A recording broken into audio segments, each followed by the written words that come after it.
piece of paper. I value this amount of paper in order to keep myself alive. But there's countries I haven't been to that would do anything to stay alive.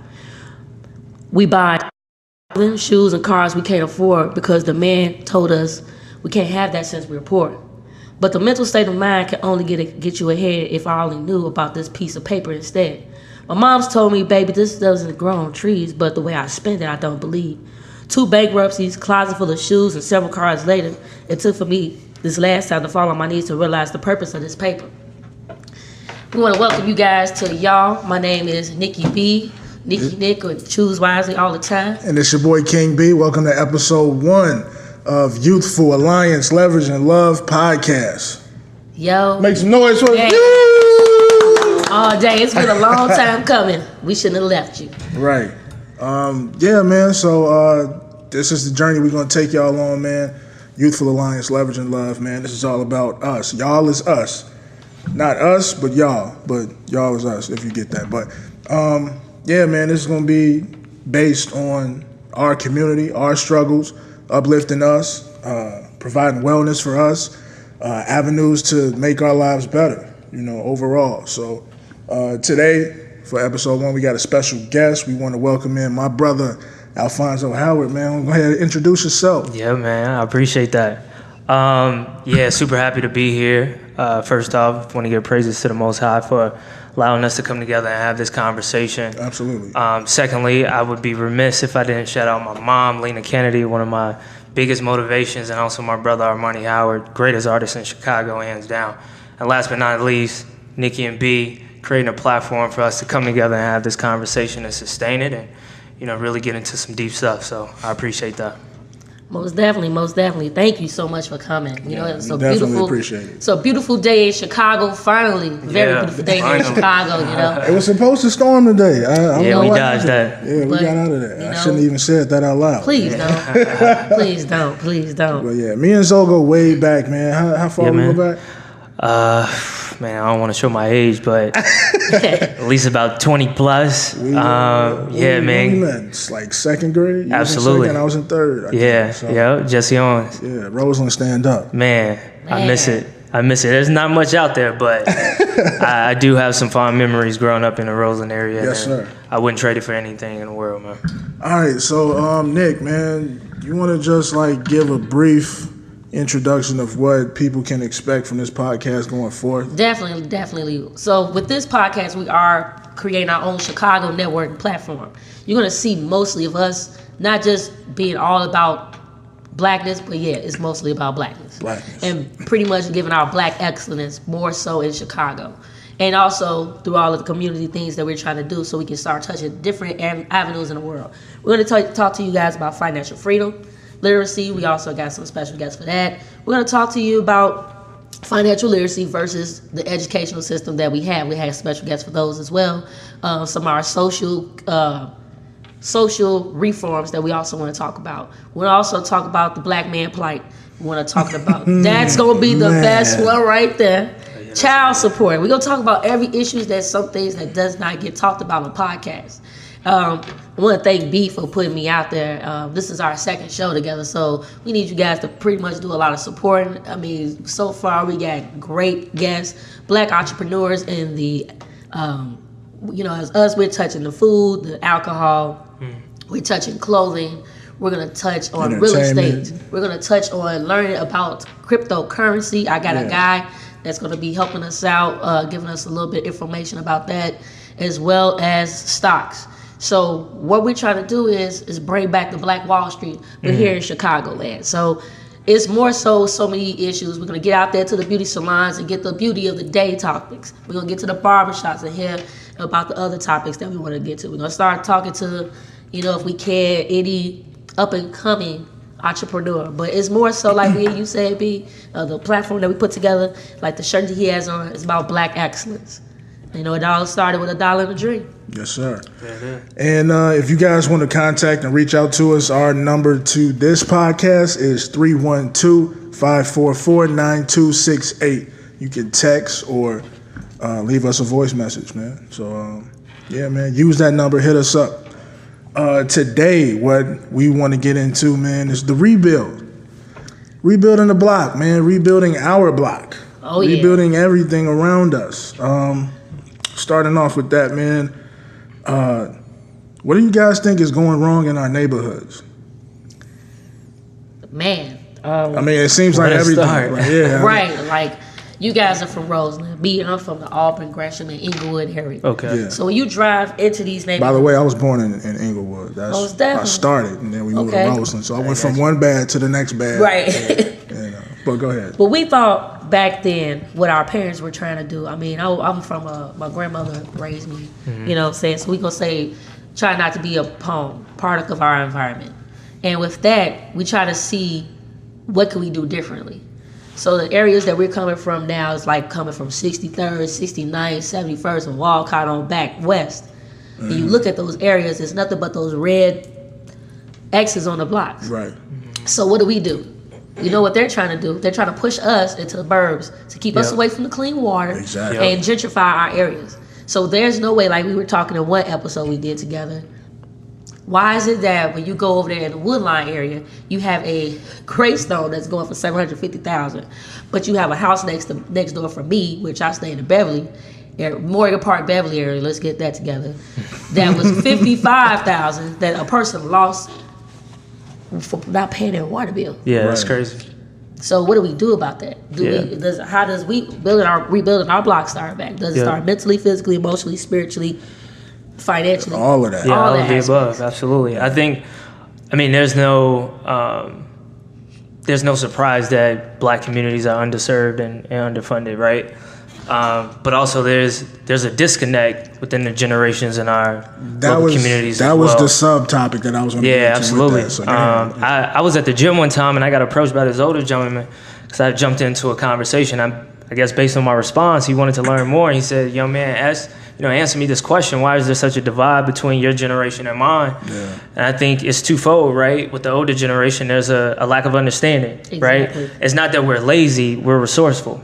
We've learned how to use technology to do work that you may have done in an hour, we could take and do it in 15 minutes. Smarter, not harder. Yeah. Absolutely. Yeah. And then at the same time, we're impatient, right? Because of technology, we have conformed to this instant gratification. We don't give the older generation the time to really understand and adopt what we're trying to show them. So there's just a big misunderstanding where we need to come together and have more conversations like this.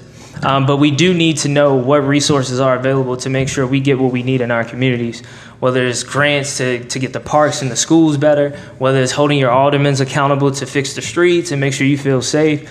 These are conversations we need to have, but we're distracted. And the reason we distracted is because of the social media. Yep. We found, case in point, depends on what the age group is. You on there because of somebody shaking their ass on there, or whatever, or the music or whatever it is. But what we try to do is, with some of us that wants to do better with the community, how do we go about doing that? The main thing is, like you said, be more resourceful. We have to look and use Eventbrite for what it is. Yep. They give out so much information on Tuesdays of saying, hey, we're going to teach you this, but we never show up. We never sign up, we never show up. But these are free events. Any business seminar, we need to go sit down and listen. Yep. But they said the most thing that we try to do is everything is being hidden in a book.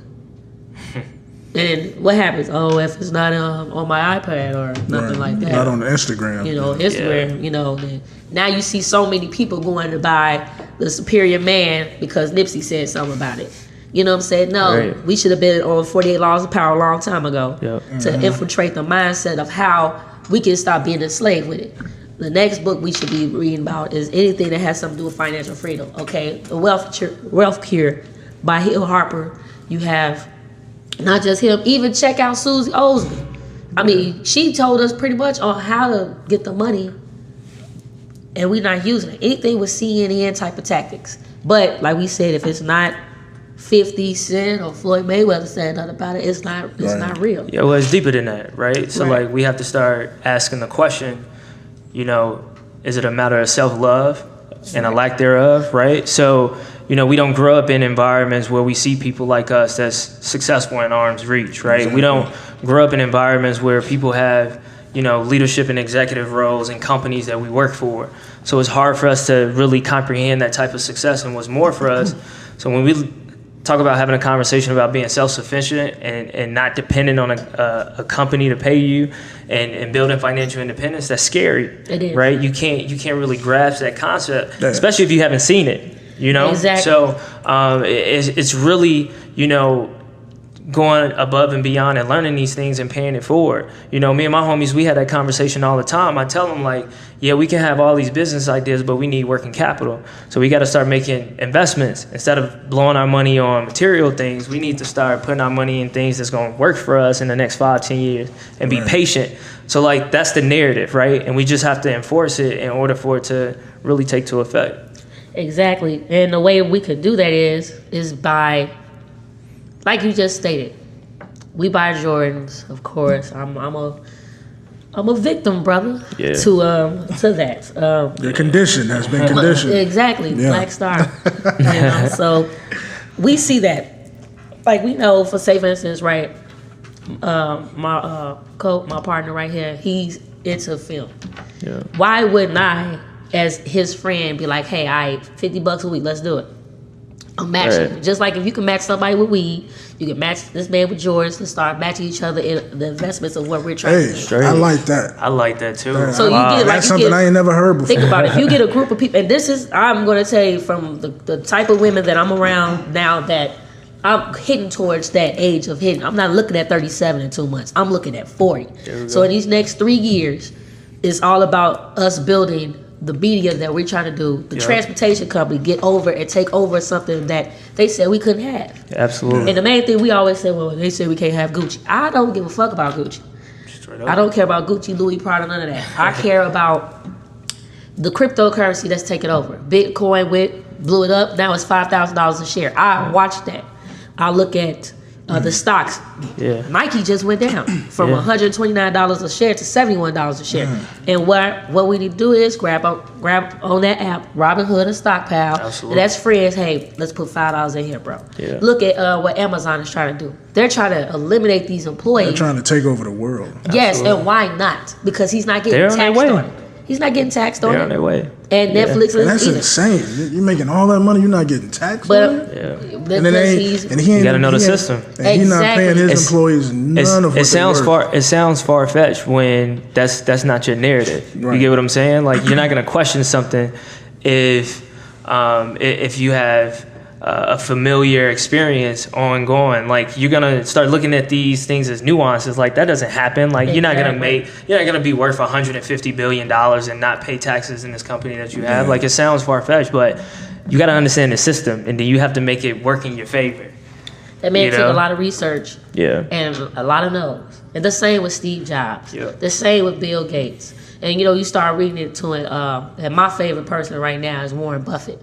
Or whatever. Warren Buffett was broke just like myself at the age of 36, and at 37 he became a billionaire. There it is. So it's never too late. Right. It's all about speaking everything into existence. Yep. And that's what we as people, like you said, we are not the most patient people. I don't understand why.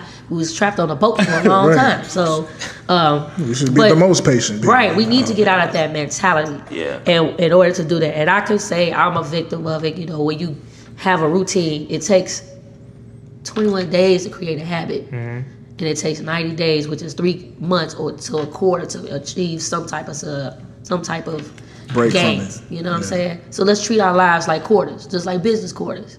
So if we have a group of 5 people right here, why can't 5 of us every week put together $50? Don't touch it. That's $250 for that 1 week, and make 1,000. And by the end of that's what, 1,000 a month that we have. We'll go and we'll buy a piece of land, or we'll buy a vacant lot, sit on that vacant lot just like all these white people do it. Yeah. That's how we start creating our own capital and start creating that financial freedom to pass down to the little ones that we got coming up. And back to like the disconnect that we were talking about between the age difference. You have a disconnect between the youth and the older people, but there also is a disconnect between the youth and the youth. It is. Our age group, we all don't see eye to eye on everything. Why do you think that is? More so, I think it's media. I think media has, and government in lesser words, but Okay. the media has disrupted the process of coming together, the process of learning, the process of everything that Nikki just talked about. Yeah. You know, figuring things out and building on, you know, something small to make it greater. You know, so I think we're in a good position. I think more people are waking up and understanding what's taking place, and they're starting to become more broad in their ideas. Like, we have people now that are, I think health and wellness is bigger than it's ever been, at least that I've seen. Yeah, I agree. We got a lot of people that are vegans, people that are going to the gym religiously, and I didn't see that growing up. Right. And I think that's why I'm the size I am right now. You know what I'm saying? But let me ask you this. Let me put this out here, because you just talking about the food. Yeah. Because we always, and I love what Pharrell did with Something in the Water. I believe that now wholeheartedly. Driving down to Memphis, we did not see one animal. None. Only animal we saw was this lady taking her dog. So what does that say about this? That's crazy. It's being cloned. And that's, I mean, now it's like we said, we're so into the technology part. Yeah. And we're so looking at so much stuff that's going on. It is something in the food. It gotta be something. That's because it's not food. Exactly. That's, you know, like people, like a few years ago, I want to say maybe like 10, 15 years ago, there was this big tilapia craze. People started just jumping on tilapia and like getting on that. That's not food, bro. That's not even real fish. Yeah. That is created. It's genetically created. It killed my soul when I found out. Yeah, I was lemon pepper crazy. And I know people that know it and still eat it. I mean, I can't, like, you know, and that goes back to what we were talking about. Like, people would know, you know, the correct things to do, but they still won't do it because they're so accustomed to doing the wrong thing. Yeah, they're stuck in this traditionalism. If I've been eating a certain way for generations, like, how dare you come and tell me what I've been eating is no good for me? Exactly. So what? My grandmother has diabetes, right? And high cholesterol. And right, so we're plagued with these chronic illnesses, but, I mean, we can have a conversations on the foods that we think are really bad for us, but even the things that we thought were healthy, if you look in the news within the last year, have been recalled. Yes. You know, watermelon, strawberries, kale. And this is stuff that's supposed to grow. Like, this is stuff that's supposed to be good for you. Yeah. So now we're having this conversation about, okay, we have to grow our own food. Yes. And we have to start having conversations about land remediation and making sure, like, the city is cleaning these, you know, these lots up so we can garden and forage food and agriculture. So it's important. Like, you have to take control of your health, because at this point, everything is stacked up against us. Right. For us to, like, get very sick mentally and physically. And you got to start paying attention to what's happening around us, or you're going to get caught up in it. Now, when you speak about that, like, a lot of the not so good choices of food that we eat are cheap. You know, McDonald's and Wendy's and Burger King, they all got value menus. You can get a whole meal for $4. You know what I mean? So how can a low-income household fix that problem that can't afford to eat better than that? Yeah, no, that's a good question, man. When we look at, you know, whether you call it food deserts or food apartheid communities, we know the systematic racism and creating these food deserts, right? Like, low income, not providing fresh produce and fresh foods within a 1 mile radius. We get that. But I also think there's two sides, right? I myself have to hold myself accountable and responsible to be able to make better decisions. But you don't know what you don't know. They don't teach you food literacy at all. Like, no one's teaching you how to take care of your food or what the proper things to eat. You know why? It's because we make monies off people being sick. Exactly. So, like, they don't need you to be healthy. You'll put hospitals out of a job, right? So that's not the point. So what you have to do is, I'm not telling anyone to adopt a certain lifestyle and only eat vegan. Yeah. I get it. But, like, we should come to the table with information so you at least feel empowered to make the right decision. So when you do go to that supermarket, you know, you're buying less processed. You're giving yourself a break, right? You're learning how to cook the same things that you love to eat, just with healthier alternatives. So it's a pivot. You know, you can't go into the community and expect them to change 180. It never happens that way. Right. We're a very apprehensive culture because, you know, just the odds have always been stacked up against us. So you have to really help them ease into understanding why this is important for them. So So my question is, how do you go about doing that? Through education. You got to meet them where they at. You know, you have to create businesses that sustain this type of information. Yeah. You have to, you know, support black businesses that's doing it already. There's a lot of black supermarkets that people are unaware of. You know, getting them aware of the local gardens that are here in the community. I have seen a few of those gardens. Yeah, absolutely. So, do you know like the location of some of those black markets, black supermarkets? There's a list. So Shop Black Chicago has a list of all the farms and grocery stores here in Chicago that are black owned. So this information is available. We just need to start publicizing, you know, making it public and talking about the things that are going to be important for us to start adopting better, you know, practices around how we deal with food. Yeah.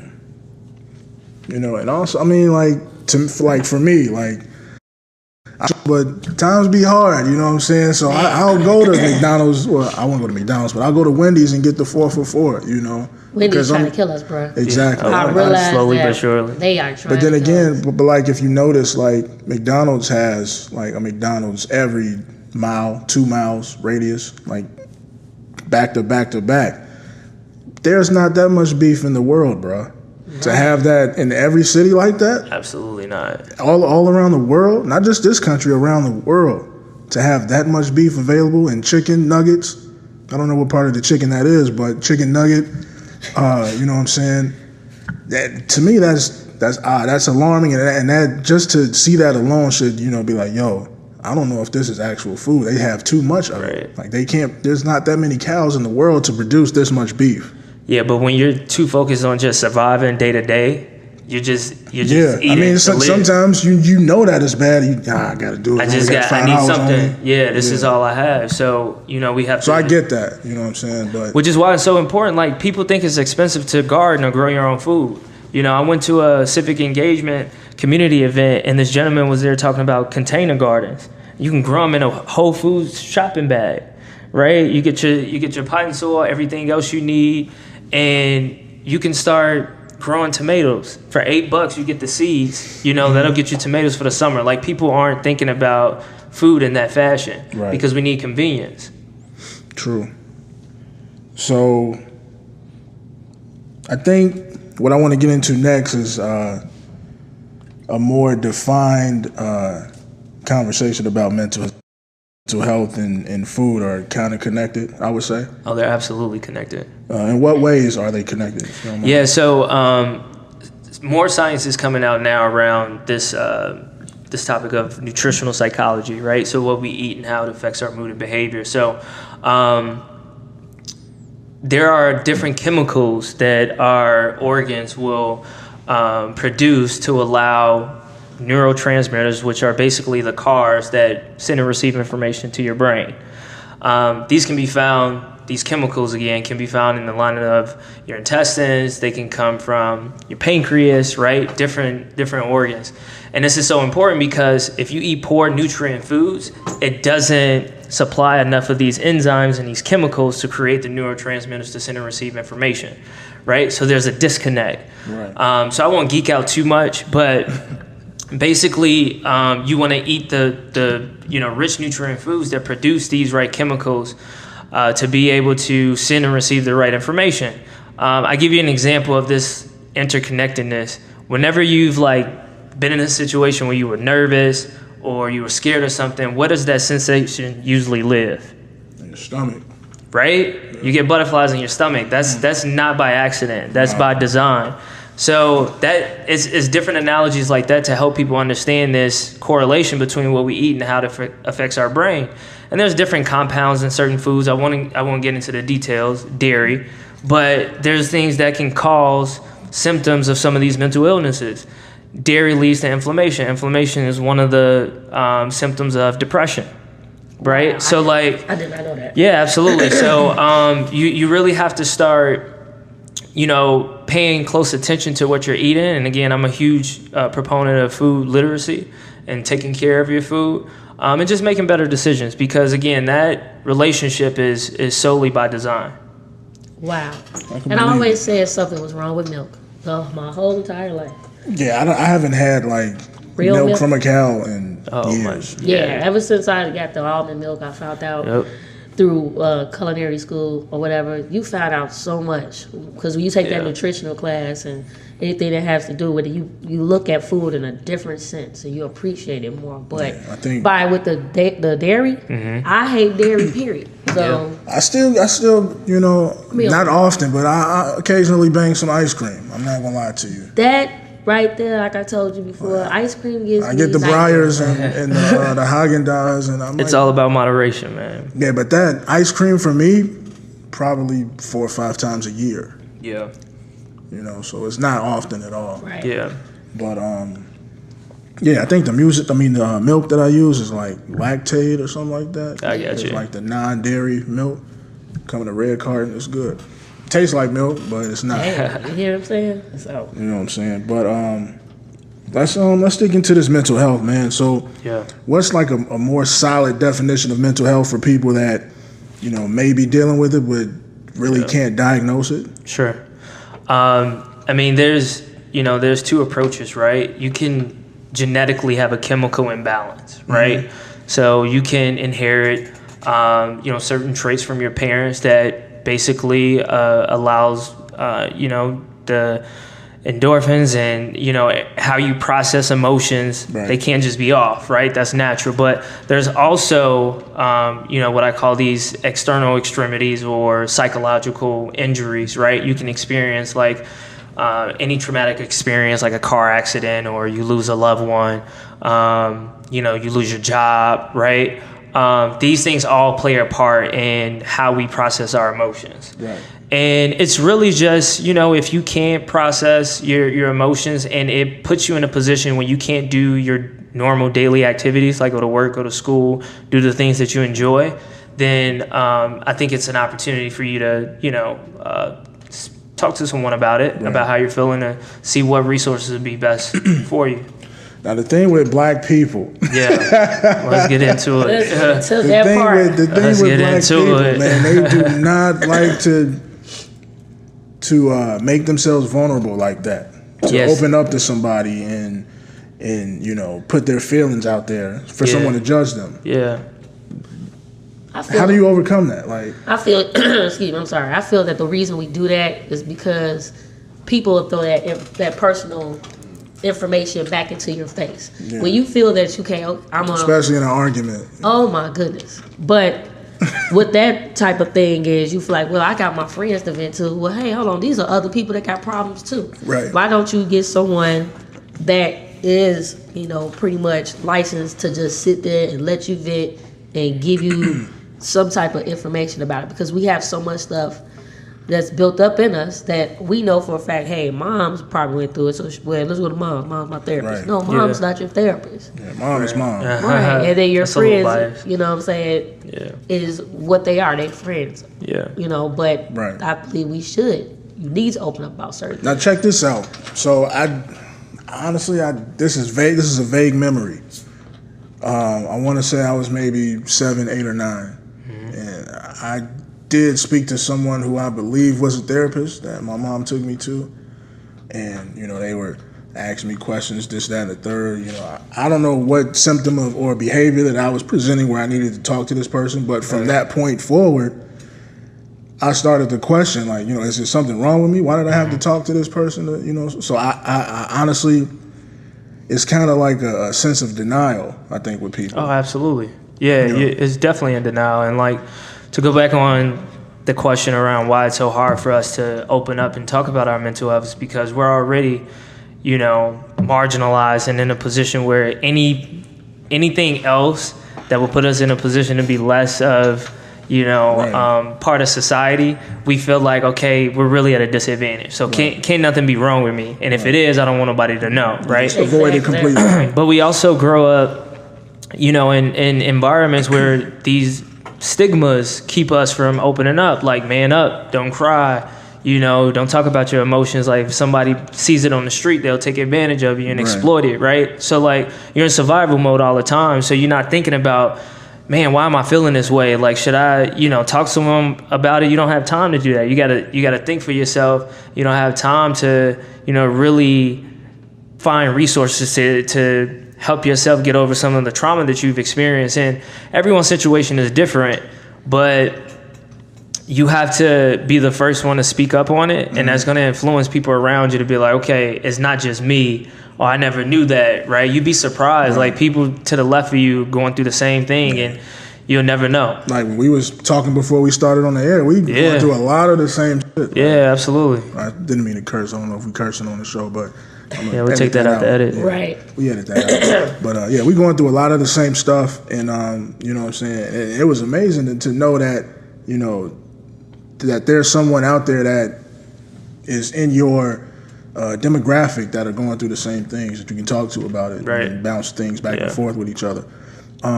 One thing that you just said was about the survival mode. Right. Survival mode is key. When people are in survival mode, they're thinking about right now. They're thinking about, you know, the moment. They're not thinking about 10 years from now or the longevity of their situation. So that's one thing that people need to fix is that mindset of survival. So I think that's a key piece in mental health. Oh, absolutely. It's self-care. If you don't take the time to work on your mental and make sure you're mentally prepared to go out and accomplish these things, like, you'll falter. You really have to make sure you give yourself a time to have a break, to appreciate kind of where you're at, to be able to move forward. Because if you're just moving, you'll suppress a lot of this trauma that you're dealing with, and it'll come out in, you know, very unfortunate ways, and that's what you want to avoid, right? It wasn't until I got into my early to mid 20s and all my relationships are failing, and I realized, like, oh, you know, I didn't grow up in a household where, you know, I had my father around to tell me, you know, this is how you approach women. This is what you do. You know, you didn't see love shown in the household. So unfortunately, my father was killed when I was 6. Right. You know what I'm saying? So it was just my mom. She did an amazing job. Don't get me wrong, and she held it down. But like you look for that type of guidance from a father figure, right? So that balance. Absolutely. So not having any context growing up, I'm out here learning off the cuff. You know, and that's most of you make terrible decisions. Yeah. So, and that's okay. But, you know, it wasn't until I realized, like, oh, you know, I didn't have the same experiences, or I didn't really grieve the way I should have. So now, you know, my emotions are coming out, you know, in a very inappropriate way. Like, I need to really learn how to watch myself. So it's okay to not be okay. Like, you have to just let someone know and trust that you'll get the support that you need. It takes a lot of trust, you know? And a lot of stuff, like when me and Nikki, we talked about, like in the hoods around America, not just Chicago, it's post-traumatic stress, like an MF. Yes, you know? it is. Yeah, yes, that's a real thing. Absolutely. Yeah. You know, that's we PTSD. didn't know too much about it. Like, being vulnerable, like, I think it was, I don't know, like how you just said about your father. Right. A lot of that comes into play of us today with women as well. Yep. Because we don't know how to be able to know how it is to properly love a man, or properly teach a son how to be a man as well. Because of this thing of the James Evans syndrome is what I always call it. Oh, yeah, the perfect. Yeah, so you see what I'm saying? Absolutely. Check that out in the next episode. Black Man Fight. But like, as myself, like, most of us grew up with grandmothers and everything like that. And I put out there the most vulnerable thing was saying that how my mother, like, I am a victim of the mental health. Not a victim, but a product of it. You know, the guy that was supposed to be my father drugged my mother. And this is let you know about the 80s. The 80s was like pimping era, or whatever, early 80s. And she loved him. She didn't care. She wanted to be with him. And her friend saw him put LSD in everything she drank. That's crazy. That's right there. It controls That's traumatic. Yeah, absolutely. And what happened is she didn't know what was going on, was pregnant with me, put me in a brown bag, and walked off. And fortunately, this lady, I don't remember who she was, grabbed us and said, Miss, this is your daughter. Took me to used to be a police station on 85th and Green, right there by Gresham. That's the school I actually went to. And that's how my grandmother and my aunt saved me. So at that, you know, and then going through that whole of the visitation with her coming in on this little white little white van every once a month, her talking as a child. We not thinking, my brother was like, he moving around, he don't care. Right. Me as being the oldest, I'm like, what's wrong with it? I felt I felt now that I got everything out in the open and feeling better about the situation because I'm looking at it, not being angry about it anymore. I'm like, why my mother's not with me? Mm-hmm. Where is he at? I never went and looked for the father. I never did. But those are things that we have, and those are other type of stress things that we want to know about. Like, why did she leave? What was the purpose? Right. I was so angry for years. Yeah, and that's like a common occurrence in the black community. Like, right. One, if not both parents are gone. Exactly. You're being raised by the grandparents and foster parents, or bouncing around in a foster system, and it's crazy, man. Because you grow up, you're not having that normal connection with your parents, and that does a number on you, I think. Yeah, I know, absolutely. And Nikki, I wanted to comment on what you said about the PTSD. You also have to understand how we normalize and associate different ailments, right? So like in America, we've associated PTSD as a military condition, right? So if I went to war, I come back, there's things that'll bother me. But we have those same type of traumatic experience. You see someone die in your neighborhood, that's traumatic. You don't even have to see it if you hear it just as well. So that's why the numbers that come out, Mental Health for America, has stated that statistically we're 20% more susceptible to be diagnosed with a mental health disorder because of those external extremities, right? Violence, crime, poverty, racism. Especially here in Chicago. On top of your experiences. And then what we've done is we have gotten into this, this place of so much stigma that we've dismissed certain people's problems if it's not as great as someone else's, right? So like your PTSD doesn't compare to somebody that went to war. Exactly. And unfortunately we do that far too often in the black community because we take pride in our destruction. Right. So if you haven't done more destruction than me, then you didn't earn that ailment that you have. You didn't earn that stress. And I think it's the most backwards thing ever. So we need to fix that. Right. How can you tell me how I feel about something? Right. Or how bad I feel about anything. Or how something affects you more than that affects you. Exactly. And and that's the thing. We keep that and we keep bearing on to it instead of us being able to talk about it and get some type of relief from it. Mm-hmm. By holding all that type of stuff in, you're doing nothing but when you just like you're compressed and you're going to explode from it. So there's times you can have arguments with your significant other and they don't understand. Like, well, how can you understand what's going on if I'm trying to tell you this what happened to me? Like, I know my PTS comes around January, May, and August, and September, because that's when, I see my grandmother pass right in front of me. That right there will always live with me.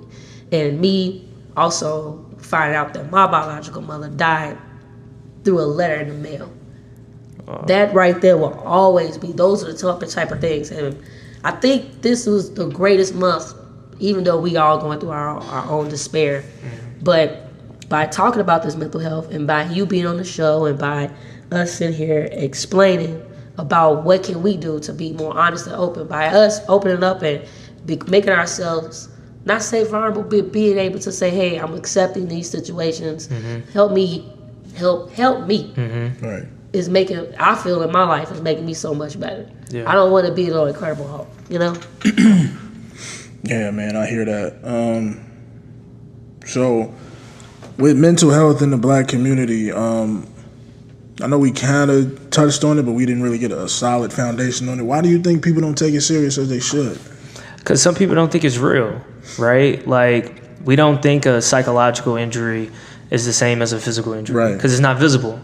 Right, so we've looked at this, pyramid of, what's most important to least important. Like if I don't think it's important, then I'm not going to take you serious. But it's more spectrum, right? We need to be able to, intervene in time of crisis when things are more visible, right? When I can tell that something's bothering you, right? You're not doing the same things that you usually do. You're not dressing the same, whatever the case may be.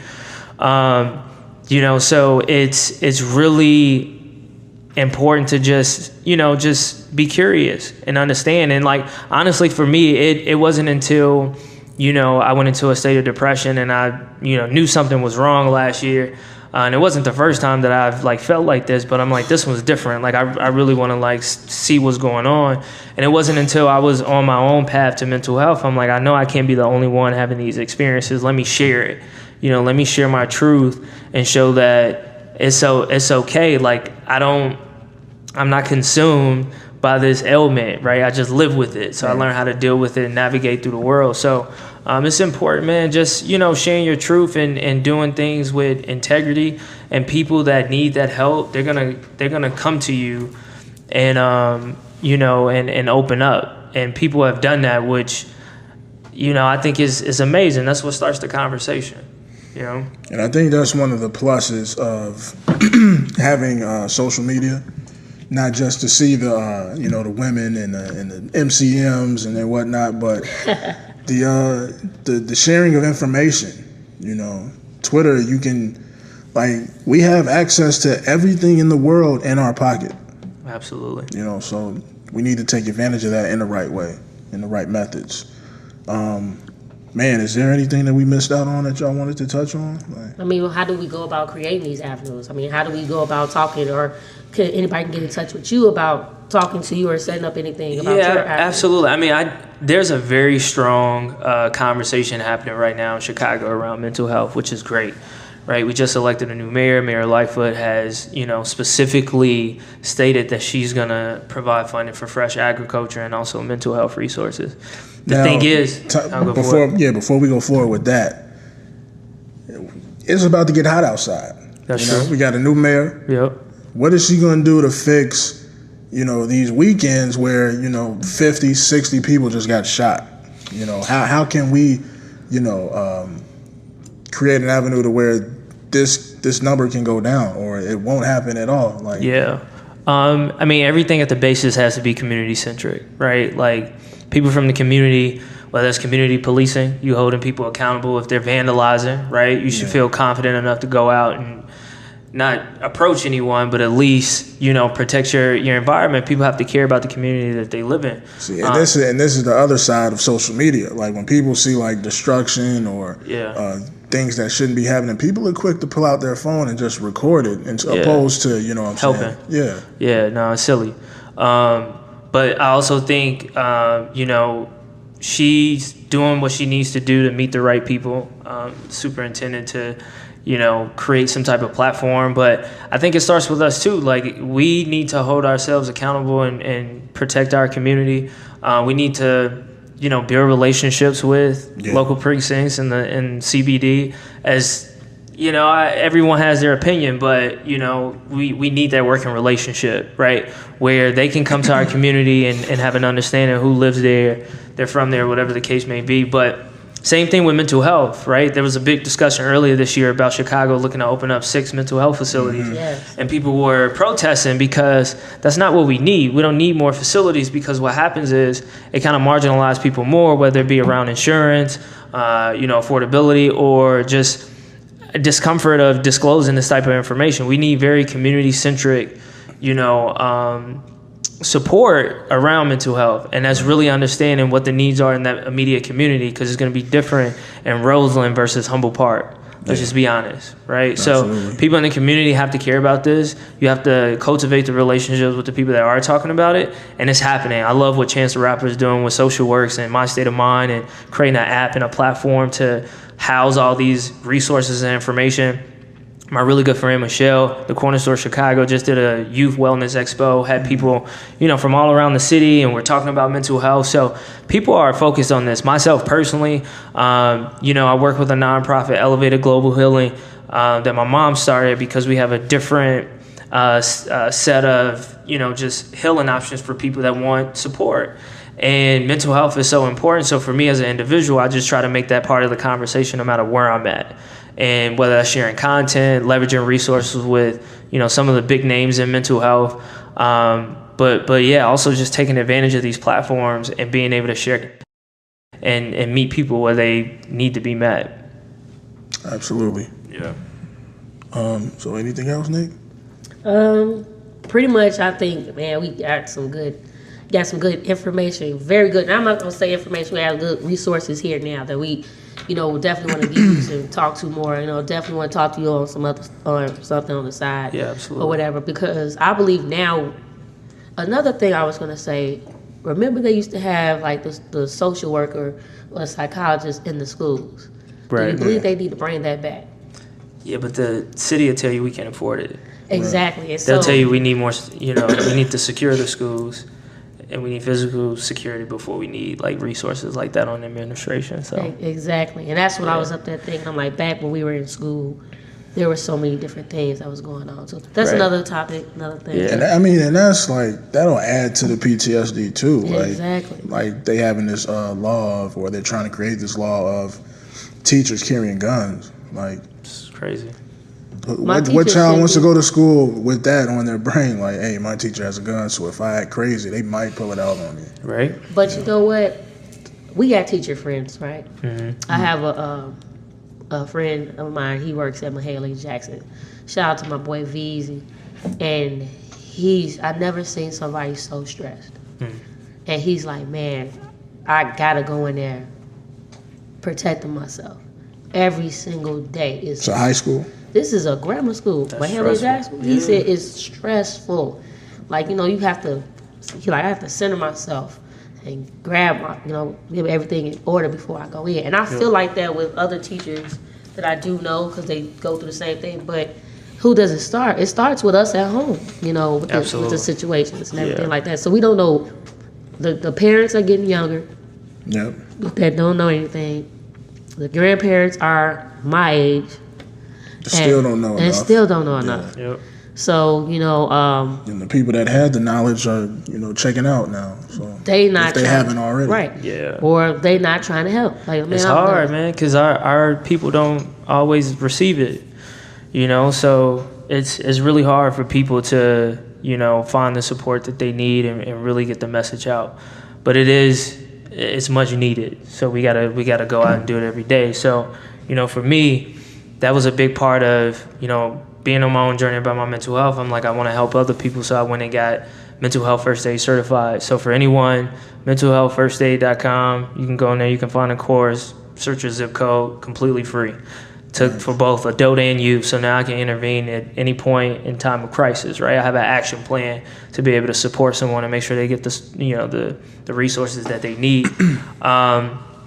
And, just sharing information as much as you can and making this a part of the conversation no matter where you go is super important. And just having a responsibility, right? Doing these things on your own, trying it, being the first to have these type of conversations which are uncomfortable, but taking what you learn and starting at least with your close friends and family and start building that support system. It'll catch on. All right, man. I like what we talked about here, man. No doubt. Before we close it out, man, I want to brush up on the avenues that you mentioned to reach out on. What was that? Mental health aid? Yeah, so mentalhealthfirstaid.com, American Foundation for Suicide Prevention. You also have Hope for the Day, which is a nonprofit organization I usually partner with to do proactive suicide prevention work out in the community. Myself, you can follow me on Instagram, Alfonzo, ALFONZO, HWRD. I'm always sharing mental health resources on my page, and more to come this year. We're going to actually pilot some programs around nutritional psychology later this fall out in the community, hoping to connect with some schools and some other community organizations. But we're really going to talk about the foundation of nutritional psychology, sugar and emotions, the second brain, which is your gut. We're going to do another program that teaches how to read food labels and nutritional facts, which I think is going to be the starting point of helping people, make better food buying decisions and taking care of their mental health. But just always keeping mental health at the forefront and making sure we take care of ourselves. That's big. Yeah. And and what was the website where you could find the black supermarkets? Shop Black? Oh, yeah, Shop Black Chicago. Yep, absolutely. ShopBlackChicago.com. Yep. Yeah, man. You hit it first. I love it. All right, man. I think that's a wrap on episode 1. Yeah, so check us out on all platforms. Y'all is us on IG. Of course, you're going to see so much stuff, some more to come. It's all informational things that we already posted. You got us on Twitter.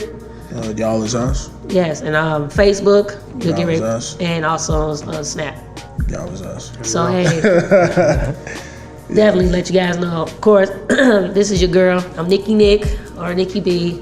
We want you all to choose wisely. You know, let's finish off the rest of this month mentally, physically, emotionally, spiritually, and financially on point.